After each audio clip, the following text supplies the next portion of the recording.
Assalomu alaykum hammaga. Bugun biz yana bitta viza oldik. Latviyaga talabamiz Xolikov Akbarga tabriklaymiz Akbar. Rahmat kattaga. O'zingiz tanishtiring, qayerdansiz, qachon biz bilan ishlashni boshladingiz? Assalomu alaykum hammaga. Men ismim Xolikov Akbar, 21 yoshdaman. Qibrayda turaman, Boyjik mahallasida.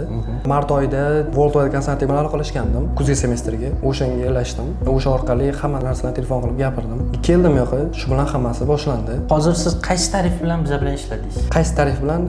Olvin bilan ishladingiz. Olvin tarif bilan. U qanaqa ekan o'zi tarif? O'zi vizaga biz moliyaviy garantiya beramiz. Ya'ni viza chiqmasa, hamma siz o'yladingiz viza chiqmaydi deb o'yladingiz. To'g'ri aytsam, men o'ylamagan viza chiqadi deb. Bugun ham hozir kelasiz, viza chiqadi deb o'ylamadim mas. Umuman o'ylaganim yo'q. To'g'risi o'tda ham, hozir viza borganda ham pasport ochib ko'rmadim to'g'risi. Oddiy pasportni menga berorgan bo'lsa kerak deb o'yladim. Umuman o'ylaganim yo'q. Ochiq qolish shu konvertida shunaqa qarasam viza turibdi. O'ylamagandim to'g'risi. To'g'risi shuncha odam ichidan chiqdi. Rahmat shunisiga ishonib keldimda. Haqiqatan zo'r yoqdi menga. Nima sabab bo'ldi biz bilan ishlashingiz uchun? U yoqda o'rtog'im bor, Firosh degan. O'zi Latviyadan. Birinchi o'zi biz bu yerda tanishganmiz u bilan. U ketdi. Men u yoqqa ketdim, men Qozog'istonga ketdim shu bilan. Bilan o'tda yurdim, o'z ustimdan narsalarni ishlab, keyin o'sha pullarim yig'ib bu yoqqa kelib, oxir o'zimni ustimga tikdimda shu narsani. O'zim uchun pul tikdim. O'sha pul tikdim, ishlab kelib 1,5 yil shu ishlab, keyin bu yoqqa kelib tikdimda hamma narsani. Iminna Latviyada o'qish. Iminna Latviyada o'qish uchun. Bizani topish qanaqa topdingiz o'zi? Sizlarni topish eng birinchi o'sha qishda yuruvdim. Birinchi viza joyiga bordim. Narsalar qildim, qanday hujjatlar to'playdi, ular ham normal tushuntirib bera olmadi. Vizadagilar. Keyin Instagramdan ko'rib qoldim shu narsani, Worldwide konsaltingni. Qarasam vizalar beradi, hujjatlarimizni to'g'rilab beradi. O'sha bilan oxiri bosira qoldim. Keyin shuni administrator telefon qilib qoldi o'zlariga. Bu birinchi telefon qildim, olmaganlar. Keyin o'zlari qaytib chiqdi.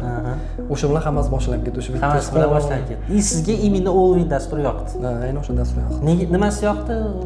Chunki qulay, yaxshi, garantiyasi bor. Talabalarga nima maslahat bergan bo'lardingiz? Talabalarga maslahatim, kerakli Worldwide konsaltingdan foydalaninglar, juda ham ishonchli. Menga yoqdi to'g'risi. Buni oldin o'zi to'g'risini aytaman, ko'rardim, o'zi hech ahamiyat bermasdim lekin. Oxir ishim tushgandan keyin ko'rishni boshladim. Keldim shu bilan. Foydasi bor. Boshqa konsaltinglar bilan solishtirdingizmi? Gaplashib. Boshqa konsalting to'g'risi umuman gaplashganim. To'g'ri Worldwide konsaltingga keldim. Keldingiz, bittada yoqdi. Keldi, shuni boshladim. Xizmatlarimizdan rozi bo'ldingizmi? Roziman. Elchixona suhbati nima bo'ldi? Zo'rmi? Bo'ladi. Biza xalqqa berdik. Olvin tarifida biza xalqqa beramiz.